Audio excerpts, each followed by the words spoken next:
Eh bien, sachez que je suis extrêmement heureux de vous retrouver pour parler, oui, de la Comic-Con de 2024 qui s'est déroulée le week-end dernier.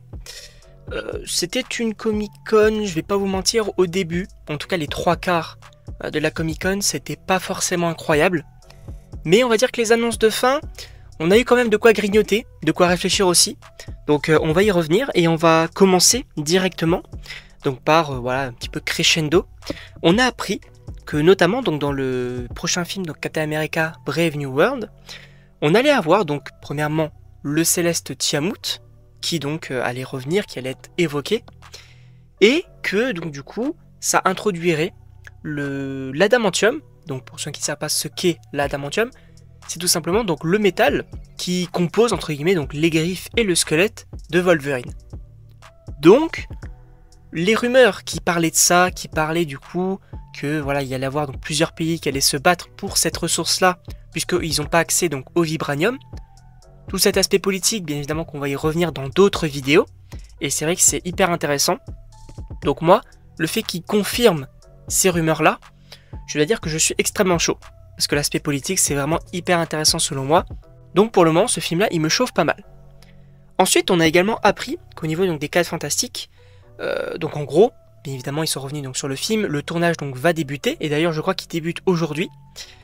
Sachez que les 4 fantastiques, les nouvelles versions, jouées par Pedro Pascal, Vanessa Kirby, Joseph Quinn et Ebon Moss-Backrack, seront de retour dans les 2 prochains films Avengers. Une annonce plutôt sympathique, moi je suis très content parce que j'ai très hâte de voir ces nouvelles versions, et bien évidemment je suis très heureux de savoir qu'on va les retrouver directement après. Et maintenant on va parler des grosses annonces qui ont été faites à la fin de la Comic-Con. On a premièrement appris que les frères Russo, qui ont notamment réalisé Captain America le Soldat de l'Hiver, Captain America Civil War, mais également Avengers Infinity War et Avengers Endgame, donc ce sont quand même de gros réalisateurs du côté de Marvel Studios, on a appris qu'ils allaient revenir pour réaliser les 2 prochains films Avengers, donc Avengers 5 et Avengers Secret Wars. Sachant que je vous le rappelle, à l'époque de Endgame, on avait questionné, ou en tout cas des journalistes avaient demandé aux frères Russo quel film est-ce qu'ils aimeraient réaliser par la suite, et ils avaient notamment évoqué Secret Wars, sachant que le film n'était même pas encore prévu à l'époque. Donc là je suis très content qu'ils reviennent pour les 2 prochains films Avengers. C'est entre guillemets voilà, une valeur sûre, puisqu'ils ont quand même réalisé 4 films, et ce sont quand même 4 très bons films. En tout cas du côté de Marvel. Et on a eu des nouveaux logos, et même un nouveau titre pour Avengers 5, qui s'appelle non plus Avengers The Kang Dynasty, mais bel et bien Avengers Doomsday. Voilà, qui mettrait en avant le Docteur Fatalis. Donc c'est plutôt intéressant, même si du coup je pense que quand même Kang, on va l'éclipser pas mal.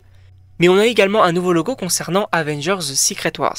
Alors vous allez me dire, oui mais si on met en avant le Docteur Fatalis comme nouveau grand méchant, que devient Kang? Eh bien je pense que Kang, c'est fini. Puisque voilà, on a eu quand même Jonathan Majors, tout ça. On pensait effectivement qu'il allait avoir un nouvel acteur. Mais force est de constater que Kang n'a pas été très bien introduit. Puisque d'un côté, on l'a vu dans la série Loki, qui n'a pas été vu par la majeure partie des gens. Et on l'avait également vu dans Ant-Man and the Wasp Quantumania, qui premièrement a été un bid au box-office et n'a pas plu à la majeure partie des gens qui l'ont vu.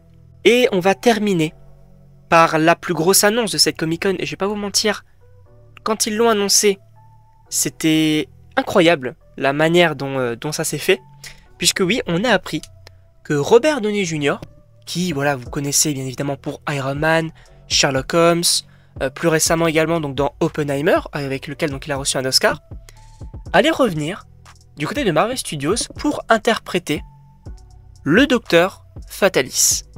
Alors, bien évidemment, il y a de quoi être un petit peu réticent, il y a de quoi être très chaud également. On va en parler dans une autre vidéo qui sortira samedi, si je ne dis pas de bêtises. Mais voilà, globalement, au niveau des annonces de cette Comic-Con 2024, je ne sais pas ce que vous en pensez, n'hésitez pas à me dire dans les commentaires. Et moi, il ne me reste plus qu'à vous dire à la prochaine pour une prochaine vidéo.